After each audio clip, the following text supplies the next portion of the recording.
Hi friends, ఎలా ఉన్నారు? ఎప్పుడైనా ఈ విషయం గురించి ఆలోచించారా? అదేమిటి అంటే అసలు మన భూమి ఎలా ఏర్పడింది అని. అసలు మన భూమిపై మొట్టమొదటి జీవి ఎలా పుట్టింది? ఇలాంటి అన్ని విషయాలను ఈ వీడియోలో క్లియర్గా ఎక్స్ప్లెయిన్ చేయబోతున్నాను. ఈ వీడియో చాలా ఇన్ఫర్మేటివ్గా ఉంటుంది. ప్రతి ఒక్కరూ ఈ వీడియోని పూర్తిగా చూడండి. ఇక అస్సలు ఏమాత్రం ఆలస్యం చేయకుండా వీడియోని అయితే స్టార్ట్ చేస్తాను. Let's start our video. ఈ ప్రపంచాన్ని మనం గమనిస్తే మనకి ఒక ప్రశ్న మైండ్లో మెదులుతూ ఉంటుంది. అదే మనం జీవిస్తున్న ఈ ప్రపంచం ఎలా ఏర్పడింది అని.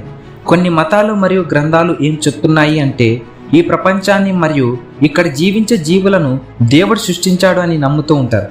వీటికి ఎటువంటి స్పష్టమైన ఆధారాలు అనేవి ఏమీ ఉండవు.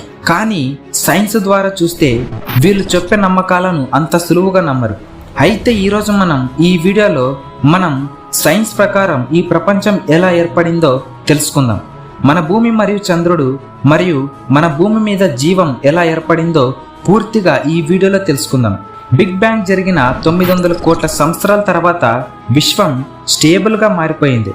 ఈ సమయంలో ఫస్ట్ జనరేషన్లో స్టార్స్ పుట్టడం జరిగింది.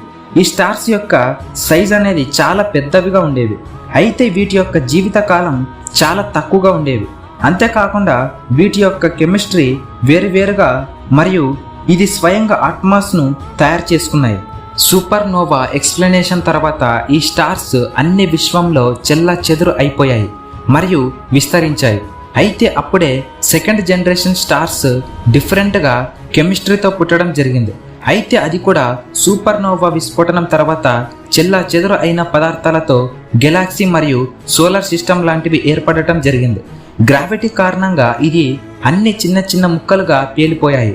మరి దీని తర్వాత అది కూడా ఒకదానితో ఒకటి గ్రావిటీ కారణంగా ఢీకొని ఒక పెద్ద ఆబ్జెక్ట్గా తయారవ్వడం జరిగింది.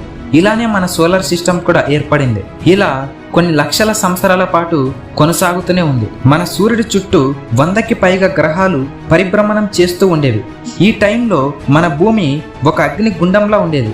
మన భూమి మొదట్లో చాలా వేడిగా ఉండేది మరియు ఎన్నో ఆస్ట్రాయిడ్స్ మన భూమి మీద పడుతూ ఉండేవి. కాలం గడుస్తున్న కొలది మన భూమి చల్లబడటం ప్రారంభమైంది. అలాగే ఆస్ట్రాయిడ్స్ భూమిని ఢీకొనడం కూడా తగ్గిపోయింది. ఈ సమయంలో భూమి లోపల ఉన్న టెక్టానిక్ ప్లేట్స్ కదలడం ప్రారంభం అవడం జరిగింది. దీనివల్ల అగ్ని పర్వతాలు మరియు పర్వతాలు ఏర్పడ్డాయి. అగ్ని పర్వతాల నుంచి వచ్చిన వాయువులు భూమి మీద వాతావరణాన్ని ఏర్పరచడానికి ఉపయోగపడ్డాయి. సోలార్ సిస్టమ్ బయట నుంచి వచ్చే మంచుతో కూడిన పదార్థాలు భూమిని ఢీకొనడం ప్రారంభం కావడం జరిగింది. అందువలన భూమి మీద వాతావరణం మరింతగా చల్లబడటం జరిగింది. ఇలా జరగడం వలన భూమి మీద నీరు ఏర్పడటానికి కారణం అయింది. మొదట్లో ఎన్నో ఆస్ట్రాయిడ్స్ భూమిని ఢీకొట్టడం వలన భూమి మీద CO2 నైట్రోజన్ వాయువులు ఉండేవి. ఆ సమయంలో భూమి మీద నేల ఉండేది కాదు. అక్కడ కేవలం పొంగుతున్న లావా మాత్రమే ఉండేది. ఇదే ఆ సమయంలో కూడా చంద్రుడు ఏర్పడటం జరిగింది. ఆ సమయంలో థియా అనే ఒక ఆస్ట్రాయిడ్ భూమిని ఢీకొట్టడానికి వస్తూ ఉంది. అది ఇప్పటికీ మార్స్ గ్రహం అంత సైజులో ఉండేది. అది ఎప్పుడైతే భూమిని ఢీకొట్టిందో ఒక పెద్ద విస్ఫోటనం జరిగింది. ఆ తర్వాత భూమి నుంచి విడిపోయిన పదార్థాలు చల్ల చెదురు అయిపోయాయి. ఇక ఆస్ట్రాయిడ్ మన భూమిలో కలిసిపోయింది. ఆ తర్వాత చల్ల చెదురు అయిన ఎన్నో పదార్థాలు గ్రావిటీ కారణంగా మన భూమి చుట్టూ తిరగడం ప్రారంభించాయి. ఆ పదార్థాలు అన్నీ ఒక గోళాకారంగా మారటం ప్రారంభించింది. అదే మనం ఇప్పుడు చూస్తున్న చంద్రుడు. సరిగ్గా 390 కోట్ల సంవత్సరాల క్రితం, అంటే భూమి ఏర్పడిన కోట్ల సంవత్సరాల తర్వాత ఎన్నో రాళ్ల లాంటి పదార్థాలు భూమిని ఢీకొట్టడం ప్రారంభమైంది. అంతరిక్షం నుంచి వచ్చి భూమి మీద పడే పదార్థాలలో ఒక వింతైన క్రిస్టల్ ఉండేది. అదే మనం ఇప్పుడు చూస్తున్న ఉప్పు. దాని నుంచి వచ్చింది. ఆ సముద్రం కూడా ఇలాంటి అంతరిక్షం నుంచి వచ్చిన ఇలాంటి పదార్థాల వల్లనే జరిగింది. అయితే ఈ మహాసముద్రాలు ఈ ఆస్ట్రాయిడ్స్ నుంచి ఎలా ఏర్పడ్డాయి? ఇవి ఒక్క రోజులో జరిగింది కాదు. ఇవి కొన్ని లక్షల సంవత్సరాలుగా మన భూమి మీద పడుతూనే ఉన్నాయి. దీని కారణంగా భూమిపై అంత నీరు ఏర్పడింది. ఇలా భూమిపై నీరు పేరుకుపోవడం వల్ల క్రమంగా భూమి చల్లబడటం ప్రారంభించింది. భూమి పైకి చల్లగా ఉన్నప్పటికీ లోపల భాగం చాలా వేడిగా ఉండేది.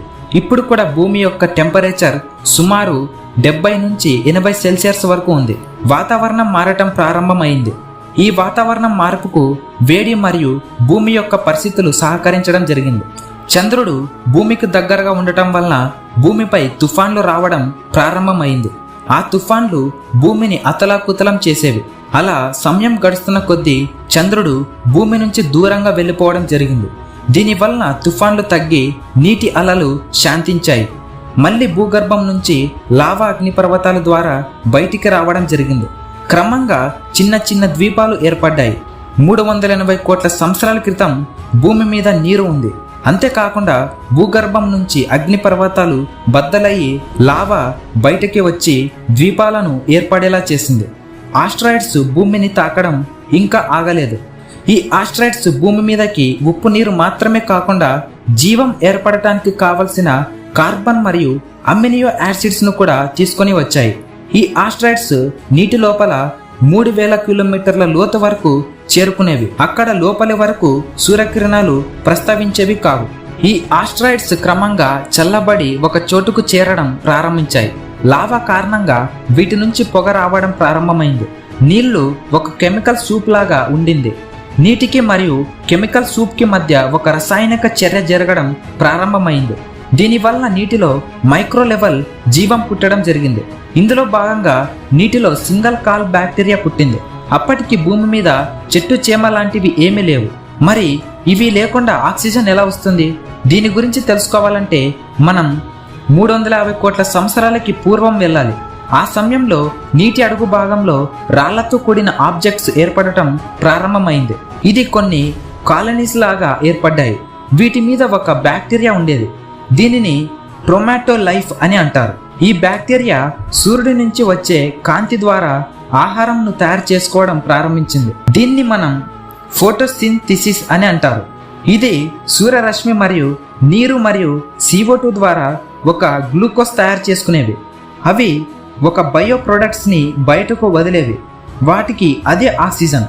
ఇదే ఆక్సిజన్ నీటి నుంచి బయటకు వచ్చే వాయువు మండలం కలిసి జీవం పుట్టడానికి కారణమైంది.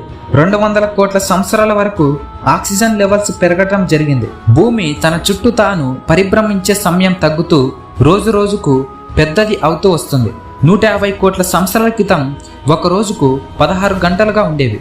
కొన్ని కోట్ల సంవత్సరాల తర్వాత నేల కొన్ని ప్లేట్స్గా మారిపోయింది. భూమి కింద ఉన్న లావా కారణంగా అవి పైకి కదలడం ప్రారంభమైంది. అవి వేగంగా కదలడం వల్ల అది ఒకదానికొకటి ఢీకొన్నాయి. అప్పుడు ఒక దిశలా ద్వీపం ఏర్పడింది. అప్పుడు ఉష్ణోగ్రత 30 డిగ్రీలుగా ఉండేది. అప్పుడు ఒక రోజుకు సమయం 18 గంటలకు చేరుకుంది. అప్పటికి మన భూగ్రహం ఇప్పటికి మార్స్ గ్రహం లాగే ఉండేది. 75 కోట్ల సంవత్సరాల క్రితం భూమి 2 భాగాలుగా విడిపోయింది. దీనికి కారణం భూమి కింద ఉన్న వేడి లావా వలన జరిగింది. కాలం గడుస్తున్న కొద్దీ ఆ ద్వీపాలు విడిపోవడం ప్రారంభమైంది. రాను రాను అవి 2 పెద్ద ద్వీపాలుగా ఏర్పడ్డాయి. లోపల ఉన్న అగ్ని పర్వతాలు పేలడం ఇంకా జరుగుతూనే ఉంది. దాని నుంచి వచ్చే లావా కారణంగా CO2 కూడా బయటికి రావడం ప్రారంభమైంది. అది మొత్తం వాతావరణంలో ప్రవేశించింది. సూర్యకిరణాల్ని ఆకర్షించడం ప్రారంభించింది. దీనివల్ల భూమిపై వేడి పెరగడం ప్రారంభమైంది. సముద్రంలోని నీటి కారణంగా మేఘాలు ఏర్పడటం ప్రారంభమైంది. ఈ మేఘాలు CO2తో కలవడం వలన ఆమ్ల వర్షాలు కురవడం ప్రారంభమైంది. వర్షంలో వచ్చిన CO2ను రాళ్ళు రప్పలు గ్రహించడం జరిగింది. గాలిలో CO2 అయిపోవడం వలన భూమి మళ్ళీ చల్లబడటం ప్రారంభమైంది.